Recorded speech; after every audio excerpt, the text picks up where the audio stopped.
تو ہشام کہتا ہے کہ مجھے وہ بزرگ لے کے امام علیہ الصلوۃ والسلام کی، مولا امام موسیٰ کاظم علیہ الصلوۃ والسلام کی دولت سرا پہ لے کے پہنچا اور مجھے بیٹھنے کے لیے کہا کہ اتنے میں مجھے کچھ دیر گزری تو مجھے خادم نے کہا کہ اندر تمہیں امام بلا رہے ہیں۔ تو اندر سے مجھے آتی ہوئی آواز مجھے سنائی دی، جو امام کی آواز آ رہی تھی، ادخل رحمک اللہ۔ امام اندر سے مجھے کہہ رہے تھے کہ ادخل رحمک اللہ، کہ اندر آ جاؤ ہشام، اندر آ جاؤ، اللہ کا تجھ پہ رحم ہو۔ تو ہشام کہتے ہیں کہ جب میں اندر امام کے پاس پہنچا تو گفتگو کی ابتدا امام نے فرمائی، امام نے خود ہی گفتگو کی ابتدا فرمائی۔ اور امام نے کہاں سے گفتگو کا آغاز کیا؟ فرماتے ہیں لا الی المرجئہ ولا الی القدریہ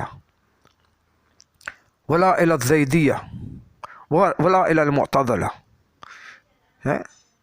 الیہ۔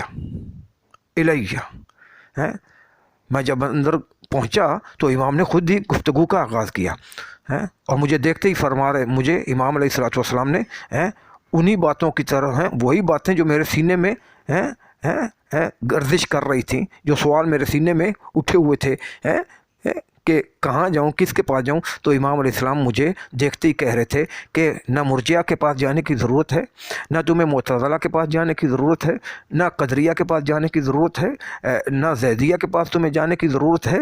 کیوں جاتے ہو جبکہ میں موجود ہوں؟ الیہ، کسی کی طرف جانے کی ضرورت نہیں ہے، میرے پاس آؤ، میرے پاس آؤ۔ تو ہشام کہتے ہیں فقلت جعلت فداک، مولا میں آپ پر ہشام کہتے ہیں کہ میں آپ پر قربان جاؤں۔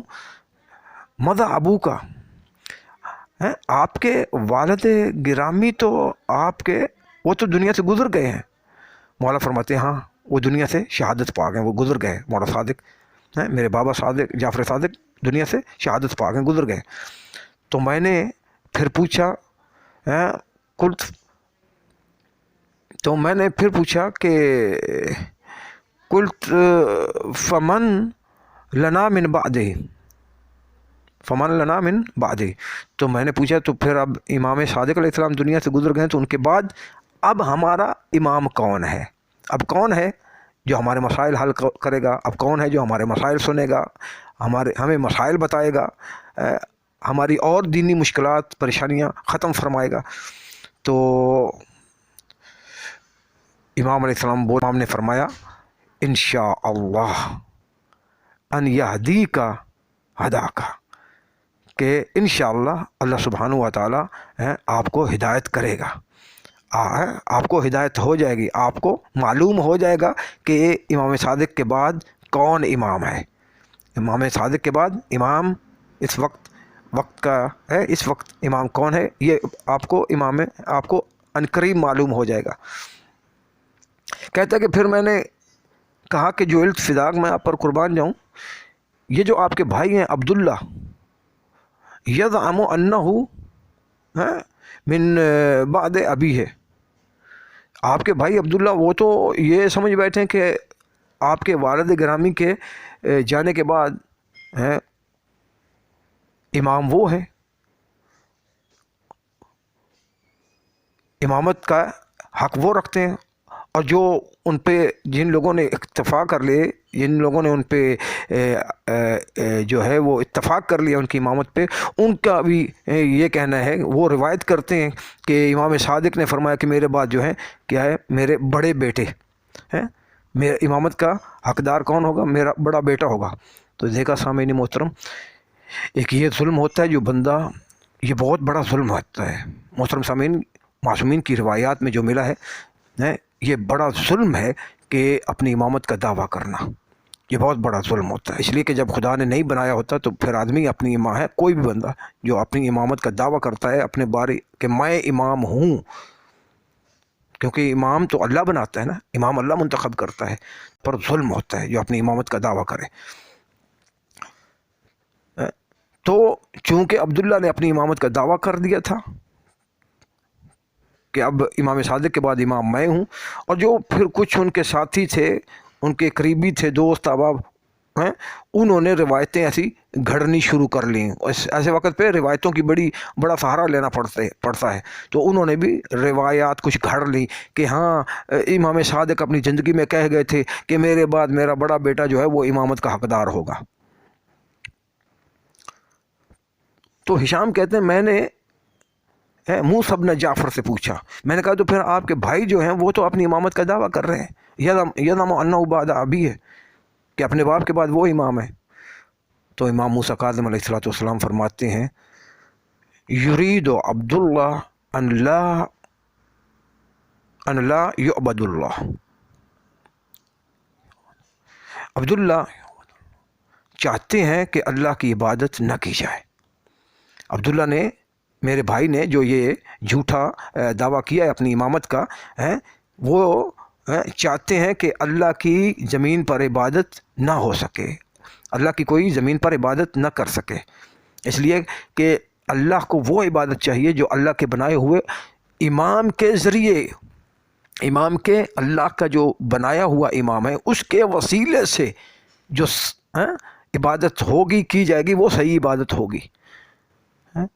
تو اگر اللہ کے بنائے ہوئے نمائندے اس کی بنائی ہوئی حجت کو چھوڑ کر بندہ اپنی مرضیوں کی عبادت کرنا شروع کر دے تو ایسی عبادت اللہ کو نہیں چاہیے. اللہ فرماتا ہے، اللہ نے کہہ دیا کہ مجھے ویسی عبادت چاہیے جیسی میرے انبیاء نے کہی ہے، میرے انبیاء کے بعد میرے انبیاء کے اوصیاء نے عبادت کے طریقے بتائے ہیں، جو دین کے مسئلے مسائل بتائے ہیں، مجھے وہ عبادت چاہیے. تو عبادت وہ فائدہ دے گی، عبادت وہ کام آئے گی جو اللہ کے بنائے ہوئے نمائندے کے تھرو کی جائے گی، اللہ کے نمائندے کے بتائے ہوئے احکام کے مطابق عبادت کی جائے گی تو عبادت وہ فائدہ دے گی. تو یہ امام علیہ الصلوۃ والسلام نے جواب دیا. امام موسیٰ کاظم فرماتے ہیں کہ میرا بھائی چاہتا ہے کہ اللہ کی عبادت نہ کی جائے کیونکہ اس نے جھوٹا دعویٰ کیا ہے اپنی امامت کا. تو جو جھوٹا امام ہوتا ہے وہ خود بھی گمراہ ہوتا ہے اور دوسروں کو بھی کیا کرتا ہے، وہ گمراہ کرتا ہے. اور جو صحیح راستہ ہوتا ہے خدا کی ذات، جو خدا کا جو صحیح راستہ ہوتا ہے اس سے وہ لوگوں کو گمراہ کر دیتا ہے. تو جب لوگ صحیح راستے سے گمراہ ہو جاتے ہیں تو پھر پیچھے عبادتیں نہیں رہتی. بہرحال امام علیہ الصلوۃ والسلام فرماتے ہیں کہ میرا بھائی چاہتا ہے کہ اللہ کی عبادت نہ کی جائے، اللہ کی عبادت نہ کی جا سکے کیونکہ اس نے اپنی امامت کا جھوٹا دعویٰ کیا ہے. تو پھر میں نے پوچھا کہ ہشام کہتے ہیں، میں نے پھر پوچھا جعلت فداک، میں آپ پر قربان جاؤں، فمن لنا من بعد. تو پھر امام صادق علیہ الصلوۃ والسلام کے بعد پھر ہمارا امام کون ہے؟ تو امام موسیٰ کاظم علیہ الصلوۃ والسلام جواب میں فرماتے ہیں انشاء اللہ ان یہدیک ہداک، انشاء اللہ ان قریب آپ کو اس کی ہدایت ہو جائے گی. آپ کو یہ معلوم ہو جائے گا کہ اللہ کا اس وقت امام صادق کے بعد اللہ کا بنایا ہوا امام، اللہ کا منتخب کردہ امام کون ہے.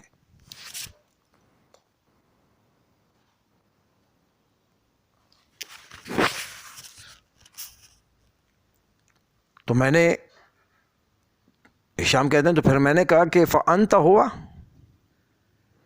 قلت فأنت ہوا. تو میں نے پھر پوچھا کہیں ایسا تو نہیں، تو پھر آپ تو وہ نہیں ہیں. تو جب میں نے یہ پوچھا تو امام خاموش ہو گئے، امام خاموش ہو گئے.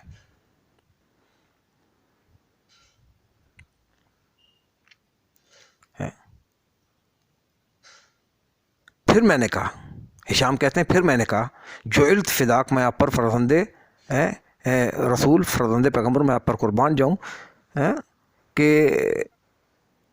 علیہ کا امام،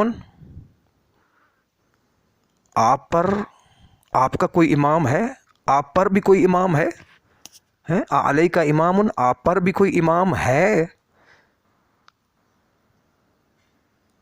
قال لا. تو امام نے جواب میں فرمایا میرا امام کوئی نہیں ہے. مجھ پر کوئی امام نہیں ہے۔ کہتے بس جب میں نے پہلے امام